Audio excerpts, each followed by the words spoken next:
Hi, I'm Maria from So Local Stitch Lounge. Today I'm going to be making a quilted cat pillow. This is a free pattern available from Art Gallery Fabrics and it's called Meowning. I'm going to show you the supplies we'll be using for this project. You've got a whole bunch of pieces of quilting cotton. You also have a piece of batting, some polyfill stuffing, thread, your instructions and pattern, also some embroidery floss and a needle and a little piece of felt. And you also have some fusible webbing. That's the papery stuff, which you're going to be using to applique the cheeks and tail onto the cat pillow. Let's start by taping the paper together and cutting out the pattern.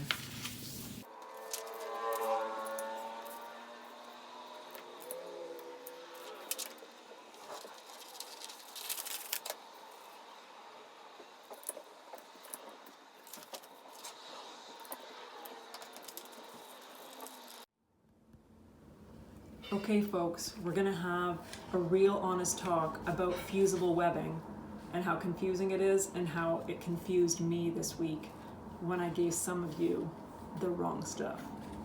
Okay, so you either have one of three things.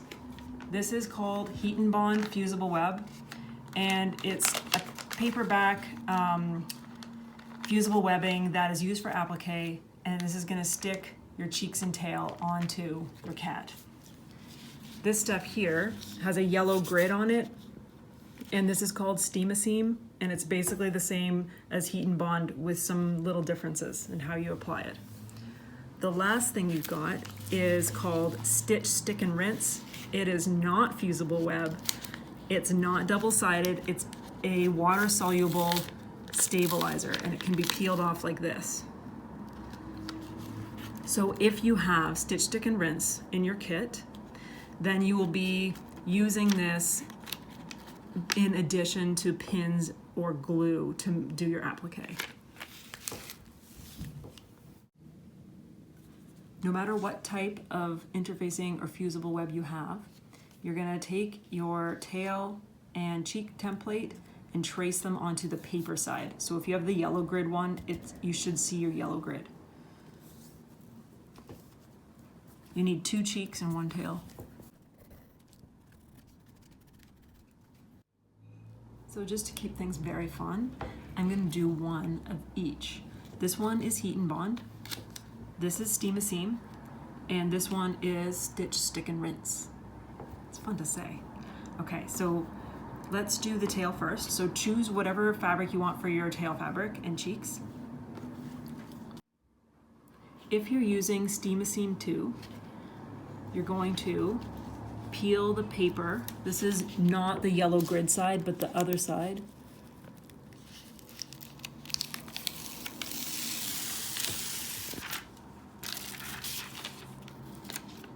And place it on the wrong side of your fabric. And just pat that down.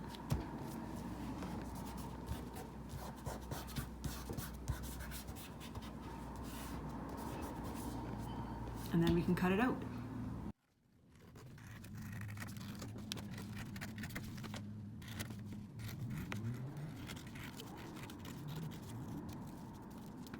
We're just going to set this aside for now until we're ready to put it onto the cat. Now I'm going to do the cheek that is made with Stitch, Stick, and Rinse. And this is the one that can peel off the back. That doesn't have a yellow grid. Okay, but before you peel it, we're gonna cut this out.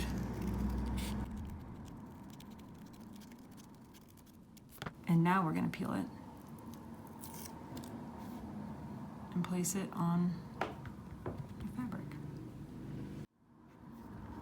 Now we cut it out. So again, with the Stitch, Stick, and Rinse, this does not fuse. It stabilizes, and if you get it wet, it's going to disappear. So we're going to be using glue or a pin to put this onto the cat's cheek. So this is ready to go. So this stuff is the Heat and Bond, and we need to use some heat to bond it. Okay, so this one I'm going to stick it right onto the fabric. Put the iron on there. Let it cool. Now I'm gonna cut it out.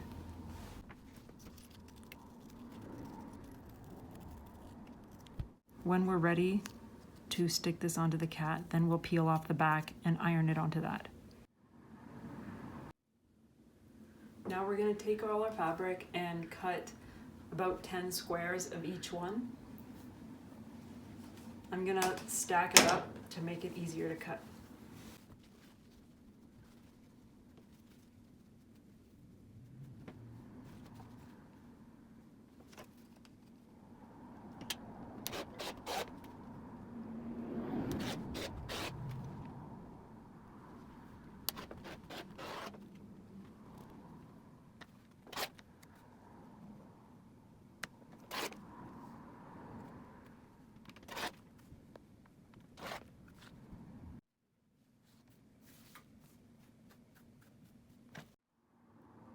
So I've cut out 10 squares of each fabric, 2-inch squares, and I arranged them in kind of sections for what kind of goes together, and I don't want these ones to touch each other in my grid. You can do whatever you want in your grid. This is what I'm doing in mine. We need to set up a grid that is 12 squares tall and 14 across.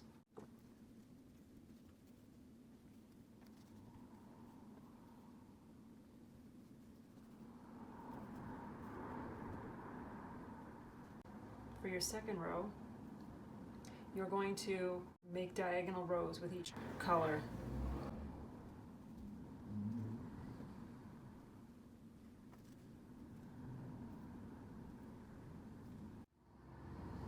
And here is my grid patch. I did it in 2 sections, one for the front, one for the back, keeping in mind that there's going to be an embroidered face over here, and that I chose this pink fabric for the cheeks and the tail. Now, I'm gonna sew it in 2 sections, the front one and then the back one separate. I'm gonna pick mine up from left to right, 1 row at a time. Now when I go to sew them, I know I'll be joining each square on the right side. It's a really good idea to take a picture of your grid before you sew. So this is the stack of fabric from my first row, and I'm going to sew all these together. So this is the one on the furthest up to the left, and I'm going to grab this one, and we're doing a 1/4 inch seam allowance.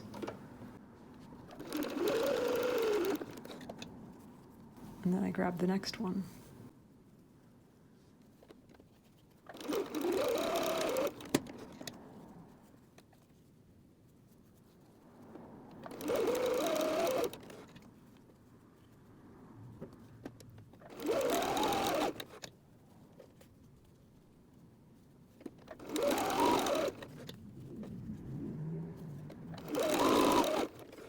Now, if you're really on the ball, you can do something called chaining, and that's when you get multiple rows ready at once. You just need to keep track of what row is which, and you would be sewing, and instead of cutting your thread, you get your next row and you sew those 2 squares, and you just keep on going, and it's a time saver because you don't stop and cut your thread and set it up again.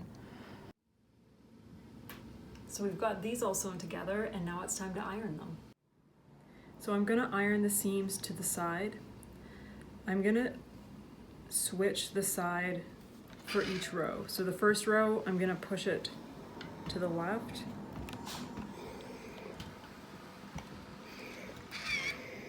And for the next row, I'm going to push it to the right.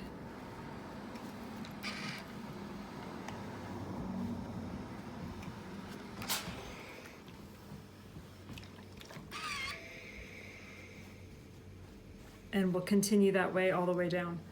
The reason for that is so that when they're sewn together, the seam allowances are not, all the bulk isn't on one side. We're good. So now we're gonna start sewing these rows together. I'm just gonna flip that down on like that. And you can see how the seam allowance is going opposite directions.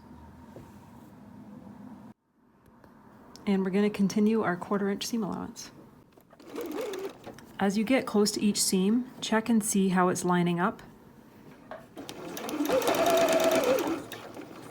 And you can stretch the fabrics so that they fit, so that the seams match.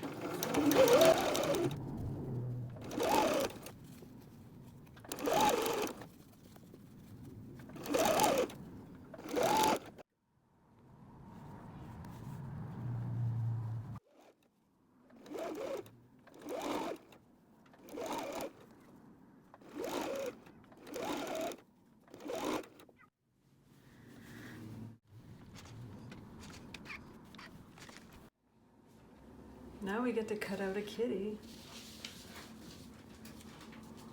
I'm centering it, and I'm gonna pin it down and cut this out. I'm gonna do it twice, once for the front and once for the back.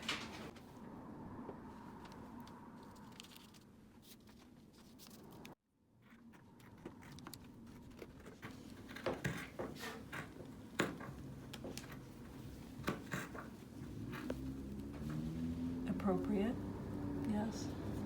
Hello.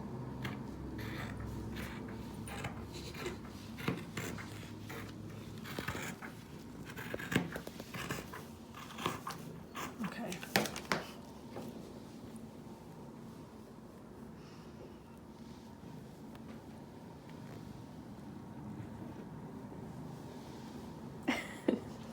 Lucy.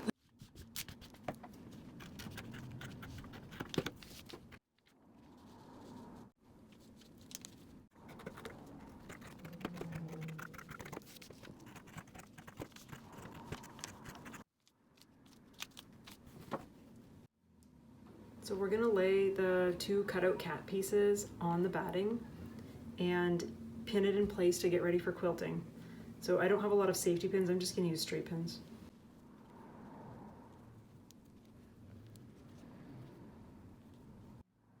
Now it's time to do some quilting. So I'm gonna use my walking foot, but you can definitely just use a regular presser foot if you don't have a walking foot. And this is how you do it.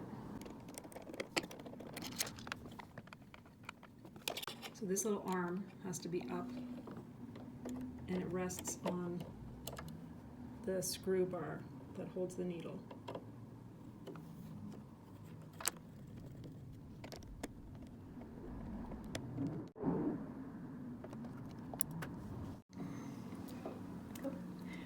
I'm going to quilt straight lines from the bottom to the top, starting from the center, and then I'm going to move outwards.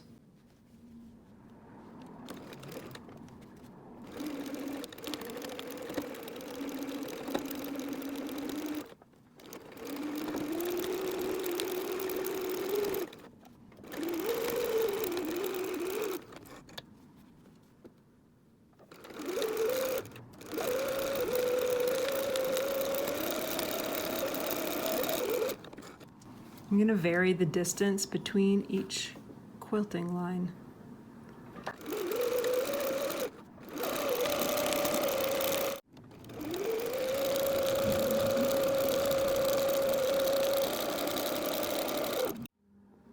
Now we'll cut the extra batting off.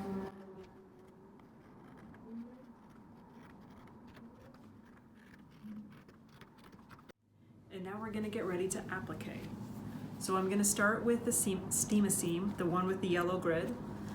At this point, we have it stuck onto the back of the fabric, and all you have to do is peel it. Just make sure you're leaving that film on it.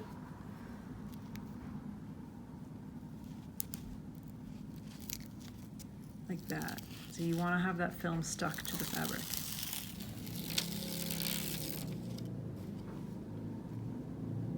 Now I'm going to take this and place it on the back. It sticks in place, and then I'm going to iron it for about 30 seconds.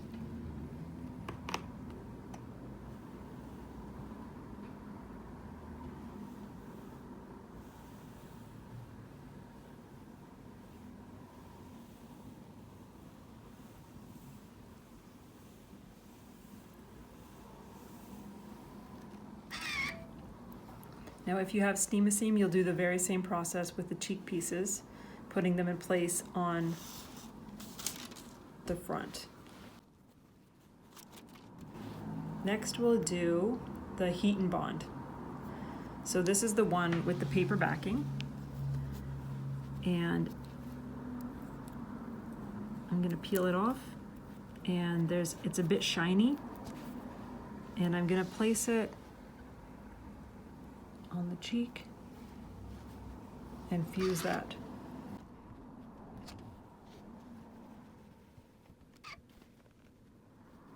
Give it a second to cool before you test it. And this is how you do it with Stitch, Stick, and Rinse. It's the one with the little holes in the fabric. And since this is not going to fuse, we're going to use glue, or you can pin it in place.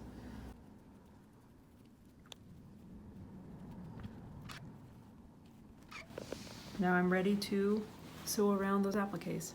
I'm going to stitch around with a narrow, short zigzag stitch. On my machine, it's stitch 8, and then I'm going to make it narrower. I'm going to bring it to 3, and I'll start with 0.9, or maybe even smaller.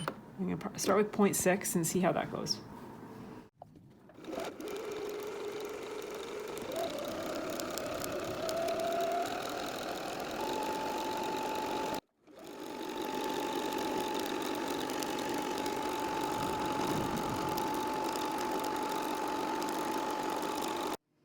Now we're going to do the same thing on the cheeks, and the trick to making this look nice is to stop often with the needle down and turn the corners very slowly and often.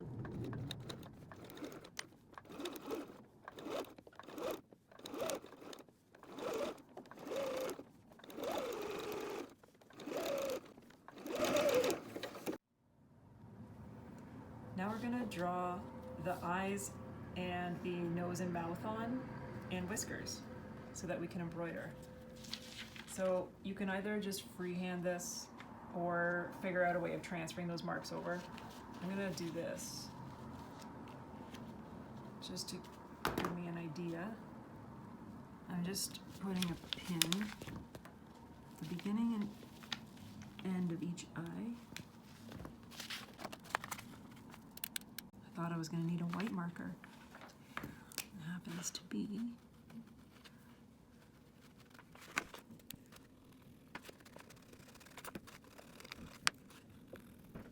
I'll do the other one.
Now we're going to get ready to embroider.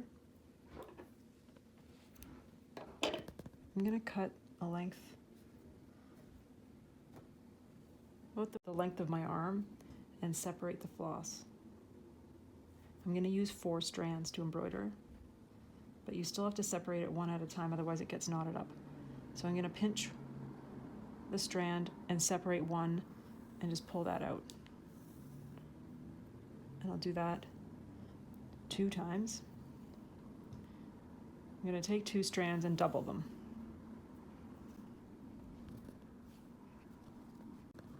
I have a needle threader.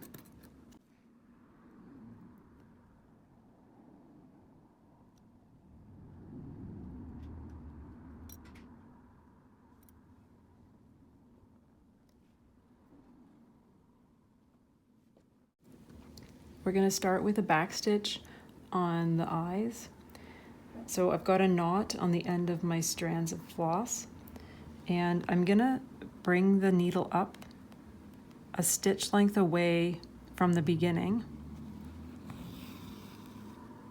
pull up, and finish the stitch at the beginning.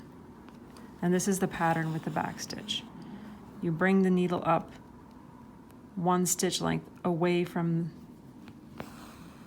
the last stitch, and then you close it by moving into it.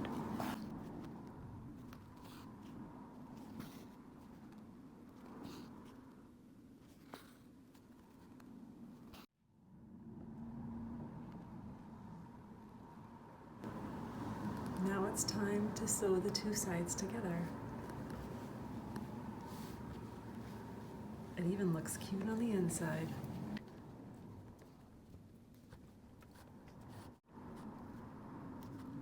I'm going to leave a section open for stuffing on the side, about that big.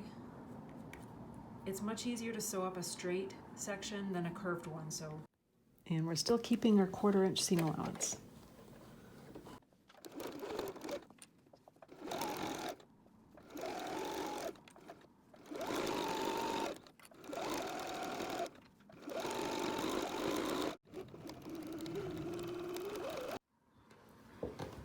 Before we turn it, we're just gonna clip and trim the seam allowance.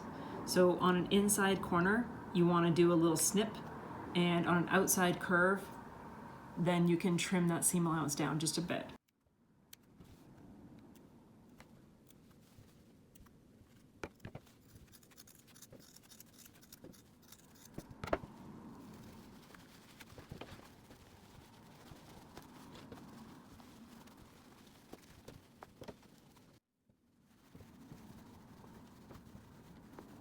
It's always easiest to stuff the small ends first.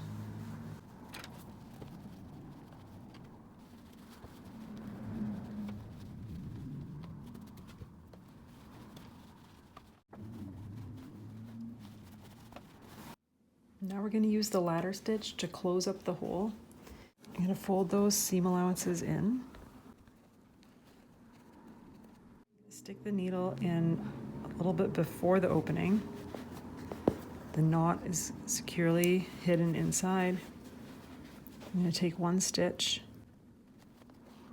and my next stitch is going to be on the opposite side, directly across from where I came out. Just keep going back and forth.